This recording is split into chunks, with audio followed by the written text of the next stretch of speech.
우리가 오늘 148편을 생각합니다.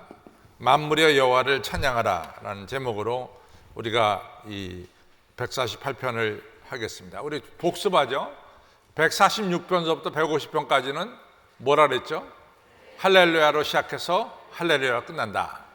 그래서 이제 150편이라고 하는 시편, 상당히 대단한 책이죠. 이사야서가 66장으로 긴데 이사야서의 배도 넘는 150편을 갖다가 여러분과 저가 이제는 이 149편, 150편 두 편을 남겨놓고 있습니다.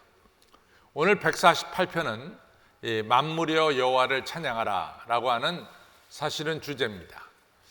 1968년에 아폴로 8호가 이제 달을 향해서 쏘아 올렸습니다. 유인 우주선이죠. 두 번째로 사람을 태워서 쏜 우주선이 바로 아폴로 8호인데, 아폴로 8호가 이 1968년 12월 21일 날 이 케네디 우주센터, 플로리다에 있는 케네디 우주센터에서 쏘아서 68시간 만에 이제 달에 거기 진입을 했죠. 달의 대기권으로 진입해서 20시간을 갖다가 같이 달 주변에 돌았습니다. 처음으로 우리는 달의 한 면만 지구에서 보는데 만원경 가지고 처음으로 달의 뒷면을 볼 수 있는 이런 역사가 일어났죠. 그리고 20시간 도는 가운데 크리스마스 이브가 이제 맞이했습니다. 그때 그 아폴로 8호의 우주선의 선장이 프랑크 보만인데, 이 프랑크 보만이라는 사람이 창세기 1장 1절을 읽었습니다. 쭉 창세기를 읽어 나갔어요. 태초에 하나님이 천지를 창조하시니라. 상당히 감동적인 그런 프랑크 보만의 창세기 1장 1절의 이 봉독이었습니다. 여러 가지 이 의미가 있는데, 그것은 이 프랑크 보만이 보니까 달에서 보니까 지구가 너무너무 아름답더래요. 지구가 너무너무 아름답더래요. 그래서 이 아름다운 지구를 창조하시고 우주 만물을 창조하신 하나님께 절로 찬양이 솟아나왔다고 합니다. 그래서 찬양을 했고, 또 한 가지 프랑크 보만이 이 찬양한 것은 여태까지 많은 사람들이 진화론, 이 사람들이 진화했다, 짐승들이 진화했다, 진화론 마치 과학이 이 하나님의 창조와 이 대립되는 것처럼 그렇게 생각하는 경우가 많이 있었습니다. 그러나 프랑크 보만이 최고의 과학자면서 우주선 이 선장이 과학과 하나님의 창조는 대립되지 않고 이같이 하나님의 창조의 질서 속에서 과학이 발달되고 앞으로 나간다는 사실을 그가 밝혔죠. 왜냐하면 하나님이 창조하신 질서는 0.0001초도 틀리지 않습니다. 정확하게 이 우주 질서가 하나님의 창조 계획 속에서 움직여져 나가기 때문에 거기에 기초를 해서 이같이 이 우주선이 시간당 얼마 출발해서 몇 시간 뒤면은 이 달의 대기권에 도착한다, 이런 계산이 다 나오게 되는 거죠. 그래서 과학과 하나님의 창조는 대립되는 것이 아니라 과학은 하나님의 창조 질서 속에서 과학은 발전된다는 사실을 이제 프랑크 보만이 찬양하면서 온 세계에 알렸습니다. 이처럼 이 하나님이 창조한 세상은 너무 아름답고 귀하죠. 그래서 이 찬양을 안 할 수가 없습니다. 그래서 찬양을 하는 거죠. 오늘 여러분과 제가 읽은 시편 148편은 사실은 1절로부터 6절까지는 하늘이여 하나님을 찬양하라, 또 7절로부터 10절은 땅이여 하나님을 찬양하라, 11절로부터 14절에 보면은 세상의 왕들과 세상의 권세자들이여 하나님을 찬양하라. 즉 하늘과 땅과 모든 권세자들이 다 하나님을 찬양해야 된다는 사실을 말씀하고 있습니다. 여러분, 찬양이 왜 중요하냐? 잘 보세요. 제가 여러 번 얘기했지만은 요한계시록 4장과 5장에 보면은 하늘나라의 특징은 찬양이 있습니다. 그래서 네 생물과 24장로님들과 그 밖에 하늘에 있는 천군 천사가 하나님을 찬양하는 것이 바로 요한계시록 4장과 5장에 나오고 있습니다. 또 요한계시록 7장에는 예수 그리스도의 보혈로 구원받은 여러분과 저가 하늘나라 올라가서 해야 되는 일이 뭐냐? 이 찬양입니다. 그래서 찬양처럼 중요한 게 없다. 찬양이 가져다주는 가장 큰 효과 중에 하나는 뭐냐면은 찬양을 통해서 여러분과 저가 성숙해지는 거예요. 오늘 우리 홍성진 권사님이 기도 시간에 제가 지난주일날 설교한 내용을 잘 요약해서 말씀했는데, 우리가 구원이라고 하는 것은, 이 구원이라는 것은 당연히 우리가 천국에 들어가는 것이 우리의 목적 중에 하나입니다. 그러나 더 중요한 것은 오늘 구원받은 자의 삶을 우리가 이 땅에 살아가야 돼요. 그럼 구원받은 자의 삶은 뭐냐? 구원받은 자의 삶은 바로 오늘 이 시간도 하나님과 동행하는 것이고, 그렇죠? 또 구원받은 자의 삶의 특징은 나의 삶의 전체가 하나님의 것임을 고백하고, 그렇잖아요? 우리가 빈손으로 왔다 빈손으로 갑니다.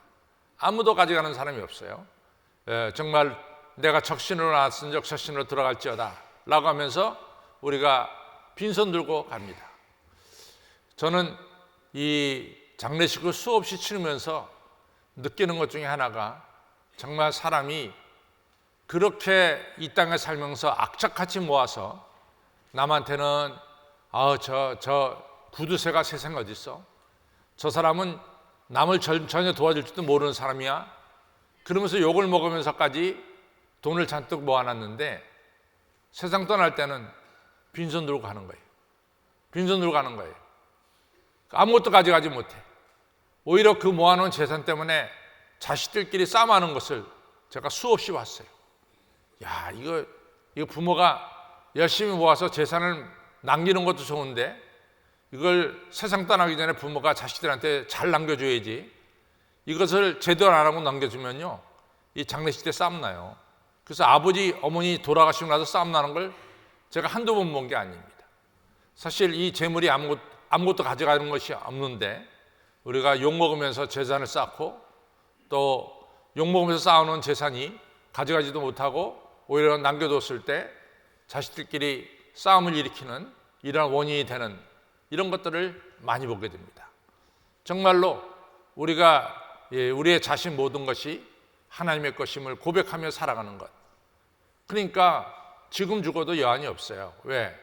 나는 빈손으로 왔다 빈손으로 가는 것이고, 또 하나님 살라는 날까지 사는 것이고, 난 살아도 주님과 함께 살고 죽어도 주님과 함께 죽기 때문에 내 모든 것이 주님 것이라고 하는 사람은 틀림없이 구원의 확신을 가진 사람들입니다. 세 번째로는 우리가 주님을 닮아가는 거죠. 그래서 구원받은 자의 삶의 세 가지 특징은, 첫째는 주님과 동행하는 것이고, 두 번째로는 우리의 자신을 주님께 온전히 맡기는 것이고, 세 번째로는 우리가 주님을 닮아가는 것입니다. 그런데 우리가 주님을 닮아가는 데 있어서 중요한 요소 중에 하나가 뭐냐? 찬양이에요. 찬양은 여러분과 저를 성화시킵니다. 거룩하게 만드는 것이 바로 찬양이에요. 찬양의 아주 궁극적인 그런 역할 중에 하나가 뭐냐면, 찬양을 통해서 여러분과 저는 주님을 닮아갑니다. 여러분들이 찬양하는 모습을 보면은 하나님 기뻐하세요. 왜? 하나님 닮아가는 모습으로 찬양하니까 이 찬양은 너무나 귀한 것이죠. 저 따라 찬양은 나를 성화시킨다. 찬양은 여러분과 저를 성화시키는 거예요. 거룩하게 만들어주는 거예요. 이것이 찬양입니다. 찬양의 두 번째 중요한 게 있어요. 여기 보면은 갖가지 사람들이 다 많아요. 아마 오늘 제가 이 성경 공부하면서 여러분들 중에는 제 성경 공부에 은혜를 받는 분도 있고, 또 시큰둥한 분도 있고, 또 찬양 이 성경 공부 시간에 집중하는 분도 있고, 다른 생각하는 분들도 있을 거예요. 갖가지야. 그러나 찬양할 땐 다 하나가 돼. 다 찬양한다고. 찬양할 때 입 닫고 있는 사람 없습니다. 아까 488장 부를 때 우리가 다 함께 찬양을 했다고. 찬양은 우리를 하나로 묶는 거예요. 그래서 찬양이 중요한 거예요. 찬양은 모든 성도들을 갖다가 하나로 묶습니다. 찬양은 나를 성화시키고, 찬양은 온 성도들을 하나로 묶게 만드는 것이 찬양이고, 찬양은 마지막으로 하나님을 영화롭게 하는 게 찬양입니다. 그래서 찬양이 얼마나 소중한지 몰라요. 찬양의 3대, 첫째는 나를 거룩하게 하고 우리를 하나로 묶고, 세 번째는 뭐예요? 하나님을 영화롭게 하는 것이 찬양이다. 얼마나 찬양이 중요한지 모릅니다. 저는 요즘 무슨 일 때문에 제가 시편 34편을 좀 살펴봤는데요, 시편 34편이 어떤 내용이냐면은 이 다윗이 사울에게 쫓겨가지고 도망 다닐 때 사무엘상 21장을 기본으로 한, 그래서 쓴 시가 시편 34편이에요. 근데 이제 정말 다시 억울하잖아. 내가 왜 사울왕이 자기를 쥐잡듯이 잡으며 자기를 죽이려고 하냐 말이지. 내가 뭐 사울왕한테 잘못한 게 뭐 있냐 말이지. 사울왕의 사위죠. 전쟁에 나가면 목숨 걸고 블레셋과 싸워서 승리를 거두죠. 또 사울왕이 귀신 들려갖고 정신이 막 괴로울 때 다윗이 수금 타서 사울의 정신을 올바르게 해주죠. 도대체 다윗이 잘못한 게 어딨냐 말이지. 그런데 사울왕이 다윗을 죽이려고 쫓아다니니까 다윗이 너무 억울하니까 사무엘상 21장에 보면은 노베 사는 제사장 아히멜렉에게 찾아갔어요. 제사장님, 도대체 이해할 수가 없습니다. 제가 왜 이같이 사울이 나를 죽이려고 하는지 모르겠습니다. 뭐 이러면서 이제 하소연했겠죠. 그리고 먹을 것도 없습니다. 그때 이제 아히멜렉이 이 다윗에게 진설병을 주죠. 다윗이 보기에도 노베 자기가 숨을 데가 없어요. 만약에 다윗이 노베에 숨어 있다가는 사울이 군대를 가지고 노까지 와서 자기를 죽일 뿐만 아니라 제사장들도, 죄 없는 제사장들도 해를 끼칠 것 같은 그런 생각이 들었습니다. 그 다윗이 그 다음에 어디로 가냐면, 나중에 집에 가서 보면 알지만 사무엘상 21장에 보면 어디 가냐면 블레셋에 5도시가 있는데 그 도시 중에 하나인 가드라는 도시에 갑니다. 가드라는 나라 아기스 왕한테 가서 자기를 좀 숨겨달라고, 받아달라고 그래요. 그랬더니 그 블레셋 사람들이 깜짝 놀라는 거야. 저 사람 누군데? 저 사람 골리앗 죽인 사람 아니냐? 저 사람 누구냐? 이스라엘 여자들이 말하기를 사울이 죽인 자는 천천히고 다윗이 죽인 자는 만만. 그 사람 주인공이 바로 저 사람 아니냐 말이야. 저 사람을 왜 우리가 걷어들이냐? 그러니까 다윗이 보기에 분위기가 심상치 않게 돌아가요. 그러니까 다윗이 잘못하다 죽을 것 같아. 그러니까 침을 질질 흘리고 수염에다가 침을 막 흘리고 대문짝에다 막 얼굴 비비고 미친 척 했단 말이죠. 그러니까 가동 아기스가 우리나라에 미친 사람이 없어갖고 저 미친 사람 우리가 수입하느냐 이러면서 이 미친 사람 다윗을 갖다 내쫓았어요. 다윗이 갈 데가 없어. 그러고 지은 시가 시편 34편이야. 그러고 지은 시가. 근데 그 시를 딱 펼치자마자 나오는 게 뭐냐? 여호와 하나님을 찬양하라. 내가 환난 중에 하나님께 구하였더니 하나님께서 나의 기도를 들어주셨도다. 그 어려운 가운데서도 다윗이 하나님을 찬양했습니다. 그러니까 하나님이 다윗을 사랑하는 거예요. 근데 찬양이 얼마나 중요한지 모릅니다. 열심히 찬양합시다. 옆에 분들에게 서로 인사합시다. 시작. 오늘은 찬양에 대한 건데 1절로부터 6절은 하늘이여 찬양하라. 7절로부터 10절은 땅이여 찬양하라. 11절로부터 14절은 세상의 왕들이여 찬양하라.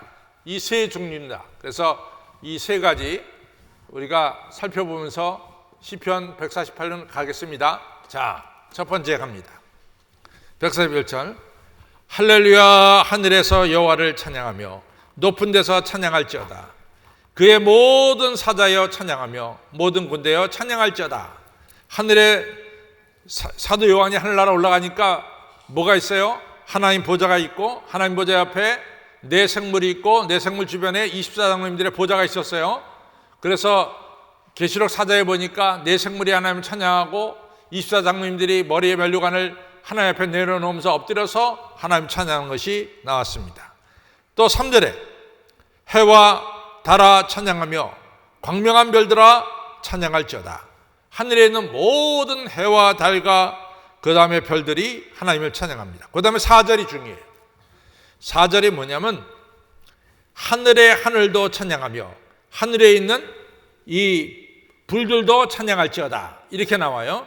이같이 하늘에 있는 물들도 찬양할지어다. 그래서 하늘의 하늘도 찬양하며 하늘에 있는 물들도 찬양할지어다. 우리가 창세기 보면은 하나님께서 첫날 이제 궁창을 만드셨잖아요. 궁창을. 그렇죠? 하늘을 만드셨죠. 하늘을. 그때 그 당시에 세상은 이렇게 물로 다 물로 차 있다고 생각했어요. 그래서 하나님이 물을 갈랐어. 그래서 위에 물, 아래 물로 갈랐죠. 그렇죠? 그 다음에 요 안에 공간을 만들었다고. 요 공간을 갖다가 궁창 또는 하늘이라고 부르죠. 그렇죠? 그래서 이 하늘 위에는 물이 있다고 옛날 사람들 생각했어요. 그래서 비가 어디서 오느냐? 하늘에 있는 물들이 비가 쏟아진다고 생각했단 말이지. 이해가 되시겠어요? 그러니까 우리가 21세기의 과학으로 얘기하는 것이 아니라 이 시편을 쓴 그 사람들의 그 당시의 과학을 가지고 우리가 성경을 봐야 되는 거예요. 그래서 계시록에 보면 네 천사가 지구의 네 구덩이에 서서 바람을 막았다 그랬어요. 근데 그 얘기가 지금은 지구의 네 구덩이 하면 우리가 이해가 안 되지만은 그 시대의 과학으로 들어가면은 그 시대의 과학은 지구가 어떻게 생겼어요? 네모나게 생겼단 말이야. 그러니까 여기 천사 한 명, 여기 천사 한 명, 여기 천사 한 명, 네 천사가 지구 구덩이에 서가지고 지구 안으로 들어가는 바람을 갖다 막았다 그 말이에요. 그러니까 그때 과학으로 생각하면 우리가 충분히 이해가 되는 거죠. 그렇죠? 마찬가지로 그때 과학으로 생각해 보면은 그때 사람들은 하늘에 물이 있어서 이같이 이 땅에다가 하나님께서 비를 내려주신다고 생각했어요. 그렇죠? 그러니까 하늘의 물들도, 하늘에 쌓여있는 물들도 누구를 찬양해라? 하나님을 찬양해라 그 말이에요. 그 다음에 4절에 보면 하늘들도, 이게 아주 재밌는 말인데 하늘들도, 하늘들의 하늘도 이게 더 맞죠? 하늘들의 하늘도.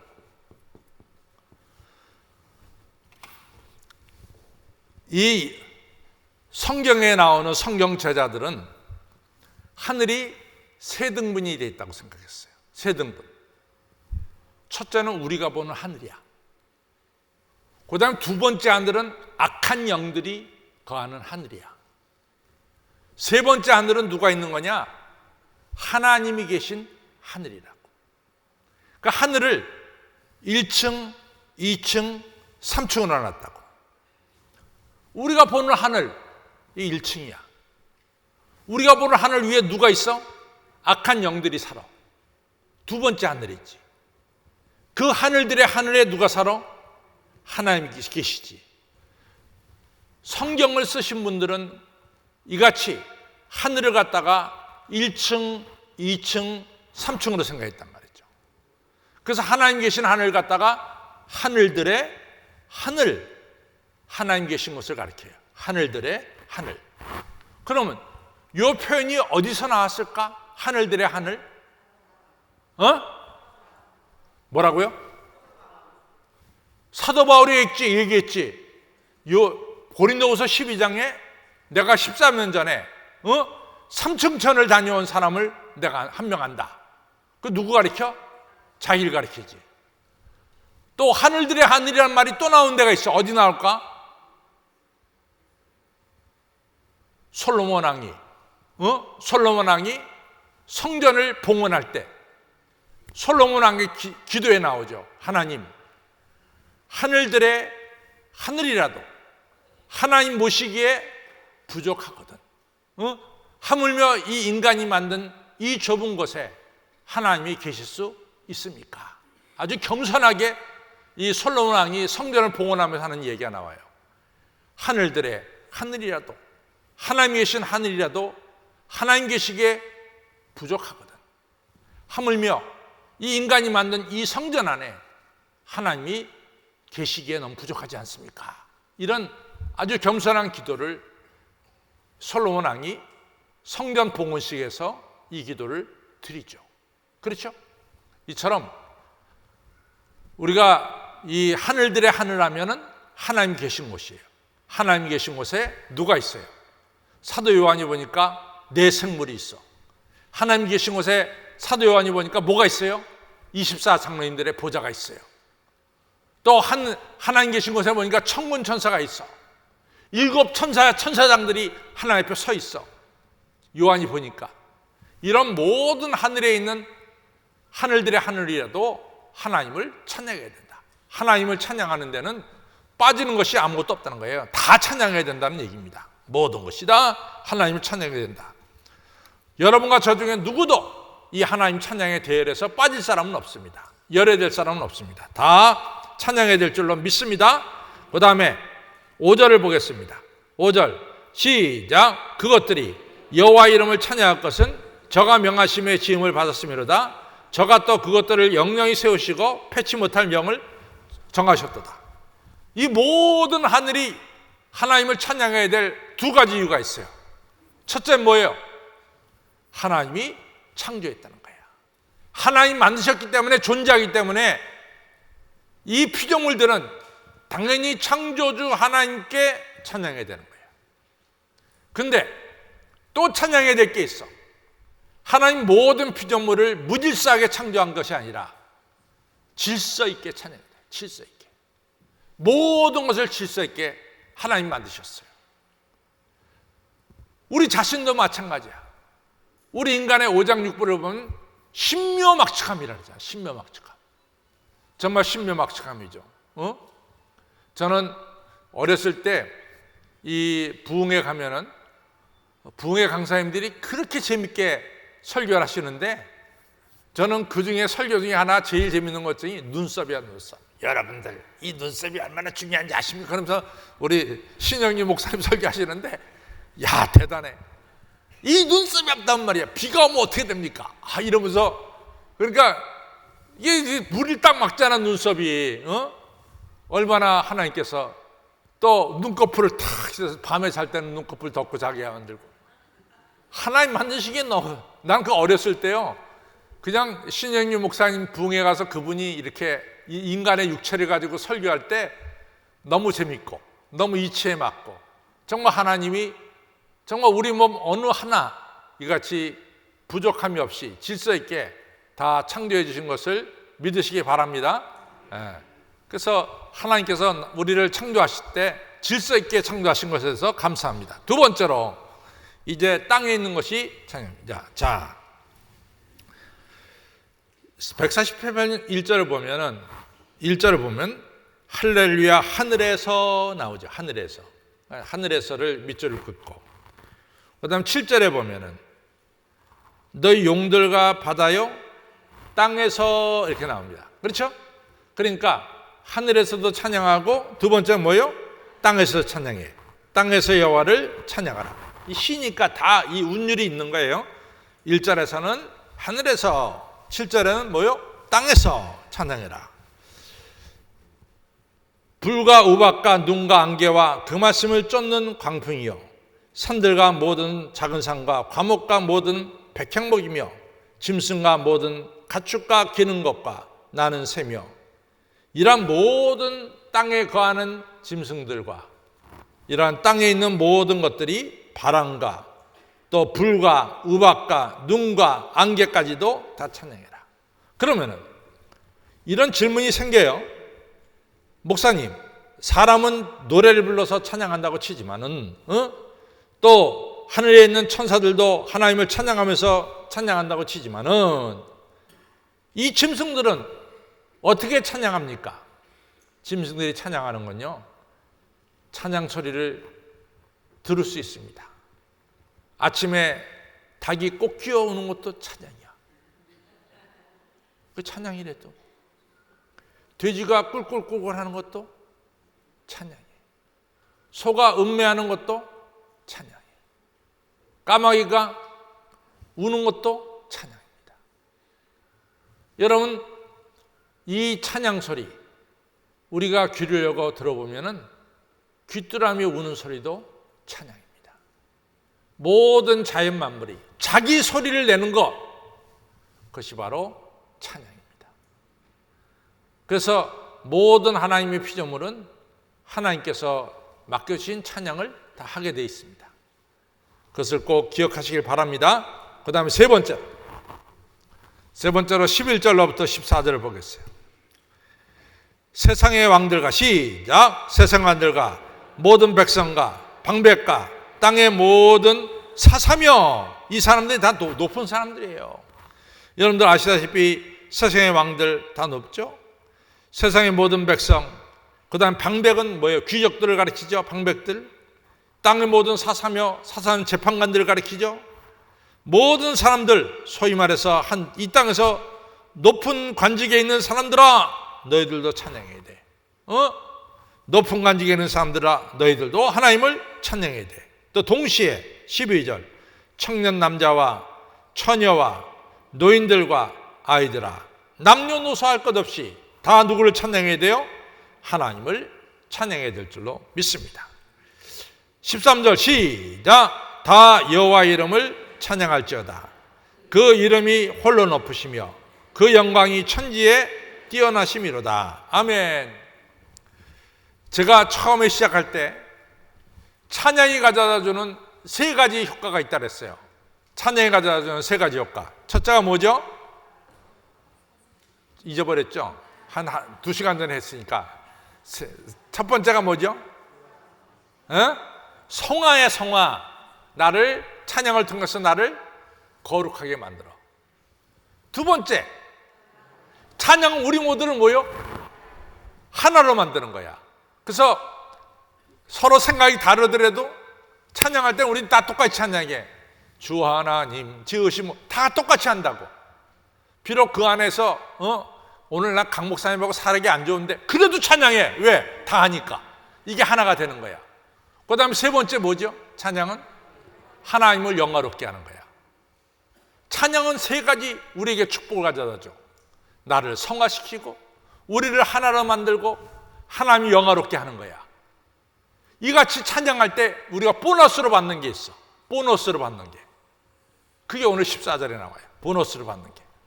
우리가 찬양할 때 보너스로 받는 게 있습니다. 자, 14절 읽겠습니다. 같이 읽습니다. 시작. 저가 그 백성의 뿔을 높이셨으며 저는 모든 성도 곧 저를 측은히하는 이스라엘 자손의 찬양거리로다. 할렐루야. 찬양하는 자에게 하나님이 그 뿔을 높이시는 거예요. 뿔이 뭡니까? 뿔이 뭐예요? 영광이에요. 영광. 뿔하고 영광은 같이 나가는 거야. 그렇죠? 그래서 제가 그 얘기를 했어요. 모세가 40일 동안 시내산에서 율법을 받으러 올라갔죠. 그러다가 모세가 내려올 때 모세 얼굴이 뭐예요? 광채가 났다 그랬어. 그 광채라는 단어와 뿔이라는 단어가 똑같아. 그래서 어떤 그림은 모세의 머리 위에 뿔이 2개가 났어. 왜냐하면 광채라는 말과 뿔이라는 말이 똑같단 말이에요. 그러니까 그 말을 이해한 사람은 모세의 머리에 뿔이 달려서 내려온 걸로 이해했다고. 근데 그게 아니라 얼굴에 광채가 난 거지. 뿔이라는 것은 영광과 광채입니다. 그래서 찬양하는 여러분과 저에게 하나님의 영광이 우리 얼굴에 서리고 하나님의 광채가 우리 얼굴에 서리는 이러한 축복을 우리 하나님이 주십니다. 아멘은 한 명밖에 안 해. 그렇죠? 찬양하는 자에게 하나님께서 우리에게 광채와 영광을 주십니다. 자, 찬양의 중요한 세 가지. 첫째는 뭡니까? 나를 거룩하게 만들고, 두 번째 뭐요? 우리를 하나 되게 하고, 세 번째 뭐요? 하나님을 영화롭게 하는 게 찬양이야. 근데 이 찬양을 하게 되면 하나님이 우리에게 보너스를 주는 게 있어. 뭐예요? 보너스가? 영광과 능력입니다. 영광과 능력과 권세를 여러분과 저에게 주세요. 찬양하는 자에게 하나님께서 하늘의 빛이 서리게 하고, 하나님의 영광이 서리게 하고, 하나님의 능력 뿔을 주시고, 하나님의 권세를 여러분과 저에게 주십니다. 그러니까 여러분과 저는 당연히 하나님을 찬양해야 될 줄로 믿습니다. 결론을 가겠습니다. 결론 읽습니다. 시작. 하나님을 찬양하는 데는 남녀의 구별도 없고 빈부의 차이도 없고 나이도 상관이 없습니다. 하나님을 찬양함에 있어서는 모두가 평등한 것입니다. 그 이유는 모든 만물이 하나님의 피조물이기 때문입니다. 모든 인간이 하나님의 형상대로 창조되었습니다. 즉 모든 인간은 평등하다는 것입니다. 그리고 하늘에 있는 것들과 땅에 있는 것, 바다에 있는 것들도 다 하나님의 피조물이기에 하나님을 찬양해야 됩니다. 이처럼 하나님을 찬양하고 예배하고 하나님께 가까이 나아가는 사람에게 하나님은 그들의 명예와 권세를 높여주시고 찬양하는 이들을 통해서 하나님은 기쁨과 영광을 받으신 겁니다. 성도 여러분, 언제나 하나님의 창조와 다스리심과 베푸시는 은혜를 깨닫고 하나님을 찬양하시기 바랍니다. 그리고 하나님께 가까이 나가는 것이 바로 하나님을 찬양하는 것입니다. 아멘.